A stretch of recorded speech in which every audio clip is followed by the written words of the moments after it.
mengucapkan la ilaha illallah tidak boleh dikafirkan, walaupun melakukan kemusyrikan dan kekafiran, itu pernyataan yang batil, di luar manhaj Al-Quran dan di luar manhaj Ahlus-Sunnah wal Jamaah, dan bahkan di luar manhaj as-salih.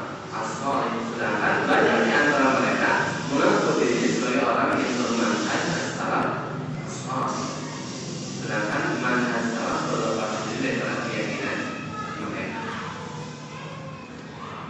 Kemudian syubhat yang ketiga, pernyataan orang, dan ini juga mereka ngambil dari hadis gitu. Tapi tadi menempatkan hadis bukan pada tempatnya. Mereka mengatakan, kenapa kalian mengkafirkan para penguasa ini, mengkafirkan orang yang menjadi hakim, jaksa yang memutuskan hukum dengan berdasarkan hukum buatan, mengkafirkan para aparat polisi yang melakukan hukum buatan yang membela-belanya, padahal mereka itu suka sholat. Padahal Rasulullah SAW beliau ketika ditanya tentang para penguasa yang mana mereka itu zalim, aniaya, para sahabat mengatakan, afala nunabiduhum bisayfi, bolehkah kami menghantam mereka dengan pedang? Ketika Rasul menjelaskan para penguasa yang zalim, para sahabat mengatakan, apakah boleh kami menentang mereka dengan apa? Pedang? Kata Rasulullah, la, tidak boleh. Ma'aqamu fikumus shalah, selama mereka menegakkan sholat di tengah kalian. Jadi dengan dalil ini mereka mengatakan berarti para penguasa dan aparatnya mereka orang yang sholat. Kalian kafirkan pada Rasul itu melarang menentangnya selama mereka masih sholat. Jadi menurut mereka, kalau orang masih sholat tidak boleh dikafirkan, walaupun melakukan berbagai macam kekafiran, kemusyrikan. Itu syubhat mereka. Kita jawab dulu. Kita kembalikan kepada kaidah awal. Orang yang melakukan pembatal keislaman adalah orang murtad, orang kafir, apapun perbuatan yang dia lakukan, apapun ibadah yang dia kerjakan. Kemudian bahwa di dalam Al-Quran Allah Subhanahu Wa Taala, di dalam As-Sunnah Rasulullah SAW, juga para ulama tidak pernah menjadikan keberadaan seseorang itu suka sholat sebagai hal yang menjadi penghalang di dalam mengkafirkan orang yang melakukan pembatal keislaman. Sekarang hadis tadi dari siapa? Hadis tadi dari siapa? Rasul kan? Ucapan Rasul dari mana? Dari Allah kan? Wahyu.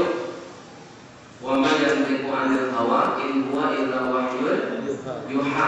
Rasul tidak berbicara dari hawa nafsunya, tapi wahyu yang diwahyukan. Al-Quran wahyu bukan? Wahyu. Ucapan Rasul yang lain juga apa? Wahyu. Tindakan Rasulullah juga berdasarkan wahyu. Sedangkan Allah Subhanahu Wa Taala mengatakan, walau kana min indi ghairillahi lawajadu fihi ikhtilafan katsira.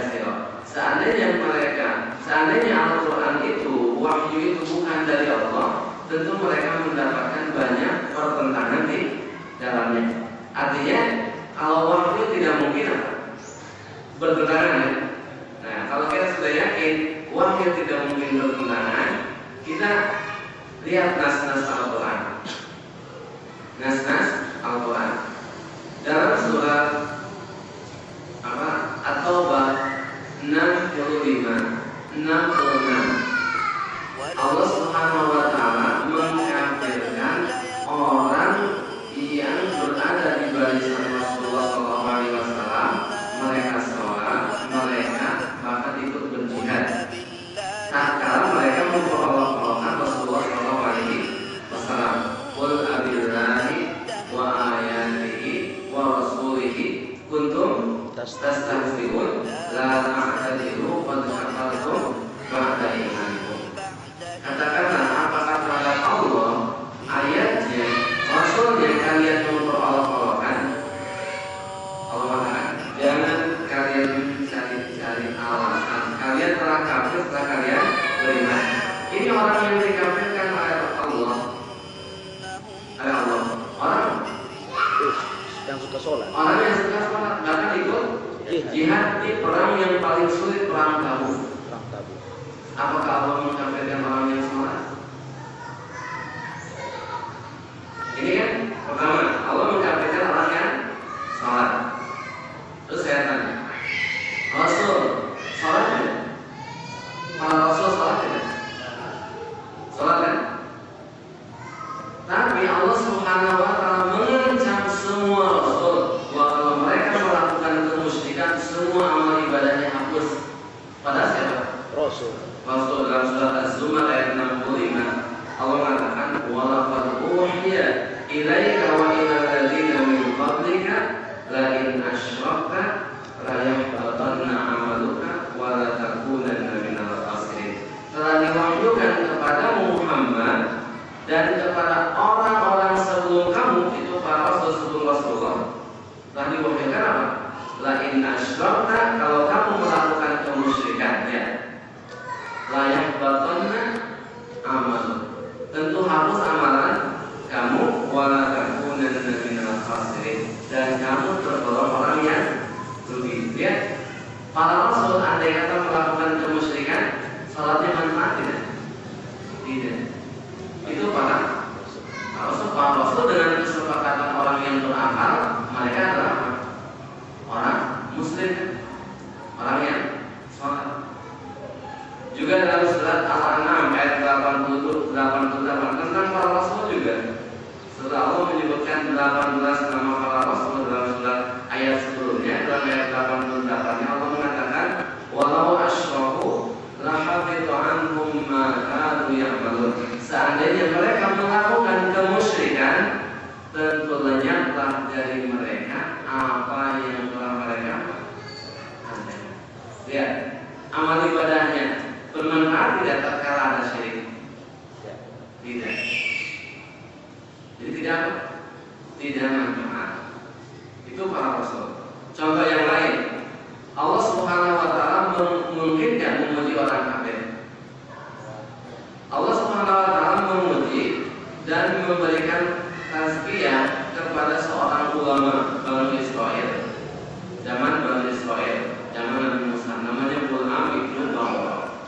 Dia diberi ilmu oleh Allah Subhanahu wa Ta'ala, menguasai Taurat, doanya mustajab, termasuk wali Allah, karomahnya banyak. Tapi Allah Subhanahu wa Ta'ala mengkafirkan orang tersebut tatkala orang tersebut membantu kaumnya yang kafir dengan sekedar doa untuk menyulitkan Nabi Musa alaihi assalam. Dalam surat Al-A'raf ayat 175 Allah mengatakan watlu alaihim naba'al ladzi atainahu ayatina fansalakha minha fa'atba'ahu syaitan fakana minal ghawin. Bacakanlah kepada mereka Muhammad cerita orang yang telah kami berikan kepadanya ayat-ayat kami, penguasaan adalah kitab Taurat. Kemudian dia menanggalkan diri dari, di sini menanggalkan diri, dia kafir dari, keluar dari ayat-ayat Allah dengan sebab membantu orang kafir dengan sekedar doa. Dikafirkan oleh Allah. Keberadaan dia sebagai orang yang ahli ibadah, sebagai ulama, bukan menjadi penghalang. Kemudian juga Allah Subhanahu wa Ta'ala menjelaskan tentang apa? Tentang orang yang mana mereka itu sholat, tapi mereka melakukan pembatalan keislaman. Mereka sholat, mereka melakukan pembatalan keislaman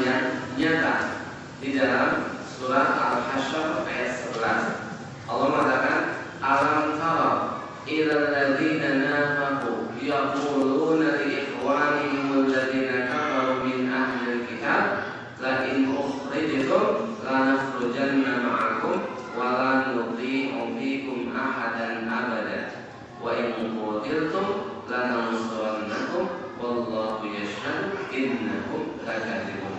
Ayat ini perihal orang-orang munafik. Orang munafik setelah hukum dunia apa? Dihukumi muslim kan? Jadi sisi Allah dia kafir. Dalam ayat ini Allah memvonis kafir, orang-orang yang zahir yang muslim tersebut dengan sebab apa? Dengan sebab menjanjikan kepada orang Yahudi bahwa mereka akan membantu orang Yahudi kalau orang Yahudi diperangi Rasulullah SAW.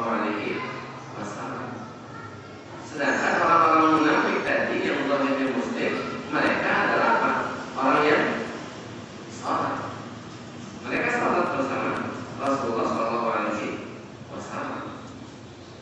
Jadi ayat-ayat tadi menjelaskan bahwa keberadaan seseorang dia itu suka sholat tidak menjadi penghalang dari pengkafiran andai kata dia melakukan pembatal keislaman yang nyata.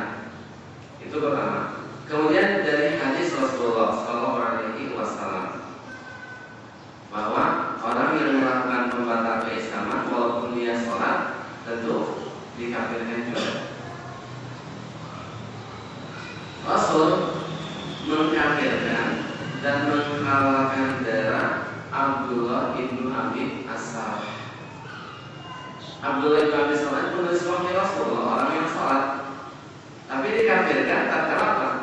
Melakukan kekafiran. Dalam hadis yang sahih juga Rasul menyiapkan pasukan untuk menyerang Banu Mustalik tatkala diisukan Banu Mustalik ini menolak bayar zakat. Padahal mereka orang yang sholat. Keberadaan mereka sholat, tapi tatkala mereka diisukan menolak bayar zakat, maka disiapkan pasukan untuk memerangi mereka. Kemudian ternyata Allah Subhanahu Wa Taala menjelaskan bahwa kabar tentang mereka menolak bayar zakat adalah kabar yang bohong. Tapi yang jelas bahwa Rasul sudah menyiapkan pasukan untuk memerangi orang yang menolak bayar zakat. Kemudian juga tadi orang yang menikahi ibu tirinya orang yang sholat juga, orang yang sholat. Jadi keberadaan seseorang sebagai orang yang sholat bukan penghalang dari pengkafiran. Kemudian ijma para ulama juga ijma. Tadi kan ijma yang saya sebutkan dari ucapan Syekh Muhammad Ibn Atik rahimahullah dalam kitab At-Tadrij halaman 76 perihal ijma ulama tentang orang yang memalingkan satu macam ibadah kepada selain Allah adalah musyrik walaupun dia sholat. Juga ijma para ulama yang masyhur, yang sangat masyhur. Apa sebelum ijma para ulama juga ada ijma para sahabat ketika ada orang-orang murtad pada zaman Abu Bakar As-Siddiq radhiyallahu taala anhu, mereka menolak membayar zakat. Karena orang-orang murtad pada zaman Abu Bakar bermacam-macam. Ada orang yang kembali menyembah berhala, ada orang yang membenarkan kenabian Musailamah Al-Kadzdzab, ada orang yang tetap di atas ajaran Islam yang ada, tapi dia menolak membayar zakat. Nah, orang-orang yang menolak bayar zakat ini oleh Abu Bakar As-Siddiq disiapkan pasukan untuk memeranginya. Ketika Umar bin Khattab masih merasa iskal, kenapa engkau akan memerangi orang yang sudah mengucapkan la ilaha illallah? Maka Abu Bakar mengatakan apa? Demi Allah, saya akan memerangi orang yang memisahkan antara sholat dengan zakat. Mereka orang yang sholat tapi tidak mau bayar zakat. Disiapkan pasukan untuk memerangi mereka, dan ulama sepakat bahwa peperangan yang dilakukan oleh Abu Bakar